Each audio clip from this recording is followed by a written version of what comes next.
Mga bossing ko, ang dapat ninyong inilalagay sa center table po ninyo para po magaan ang daloy ng swerte ng buong pamilya ng buong taon, mga bossing. Pero ito mga bossing ko, ma-segue ko lamang. Sabi nga po nila, wag na wag kang gagamit ng 12 na egg. Yan ay gagamitin nyo lang kapag po Chinese New Year at hindi sa bagong taon natin. Bakit kamo? Kasi yan po mga bossing ko ay nagmula sa manok. 'Di ba? Sabi nila, bawal nga po ang manok kasi isang kahig, isang tuka. Pero kapag Chinese New Year, maswerte ang manok kasi yan po ay nagdudulot sa kanila ng for prosperity.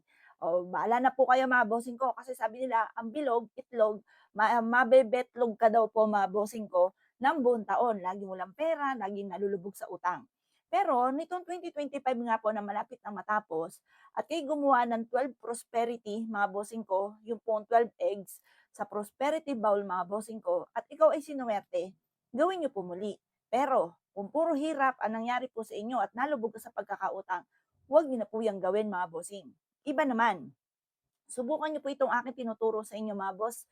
Pero kung gumawa ka nito, pwede rin naman po na gumawa ka rin nito. Sa center table niyo po ito ilalagay. Paalala lang po mga bossing ko, malas ang naglalagay ng pera sa hapagkainan kung saan ka kumakain. Yan ay mainam, ilagay niyo ang pera sa may center table, sa center ng inyong tahanan. At yan po ay malas sa may hapagkainan. Sabi nga po nila, kapag may dumarating sa inyong pera, ay dumadaan lang ito sa inyong po mga palad. Ubus ng ubus po yan. Kaya kung yan po yung nangyari po sa inyo, itong taon na ito ng 2025, huwag nyo nang danasin pa po yan sa darating na 2026 Year of the Horse Fire.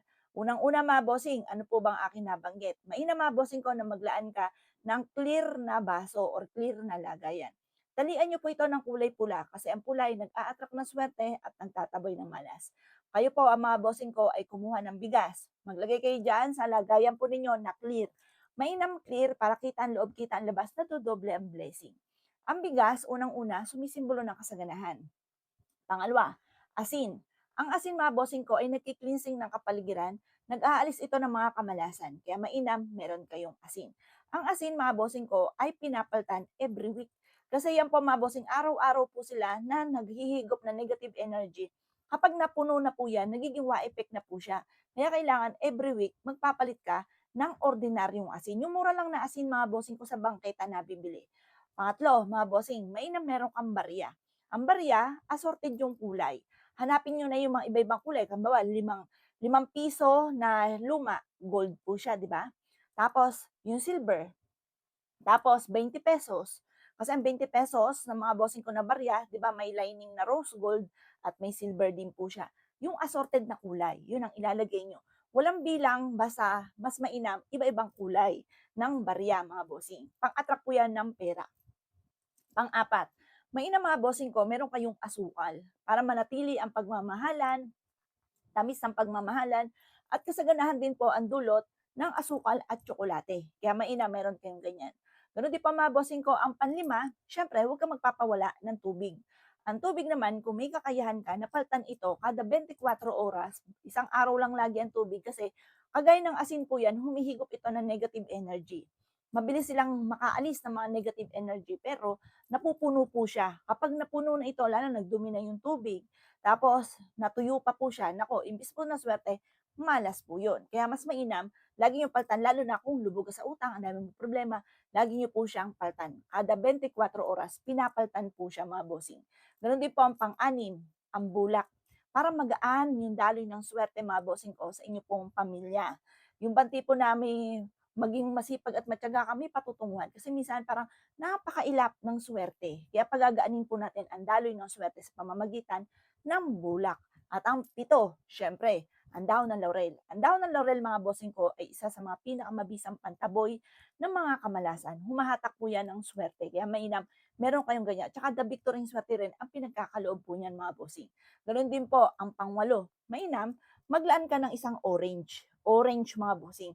Iikot nyo po siyang ganyan yung mga nabanggit ko, mga boss. At sa pinakagitna, kung meron kayong mga money tree, sa gitna nyo siya ilalagay yung money tree. At ilalagay nyo ito sa center ng inyong puntahanan.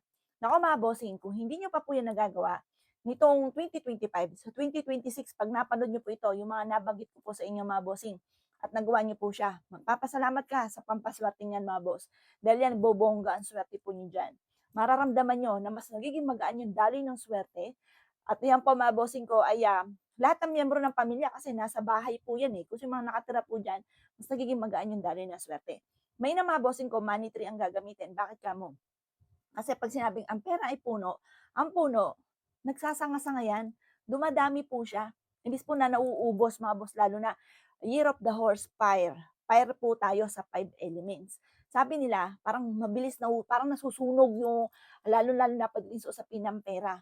Mabilis nade-drain lalo na kung kayo po mga bossing, eh, walang pantaboy ng malas, nagkakapera pero dadaan lang lagi sa mga kamay. Tapos nagiging mainitin ang ulo ng bawat isa. O paano mga bossing? Good luck po sa inyo pong lahat. Happy New Year!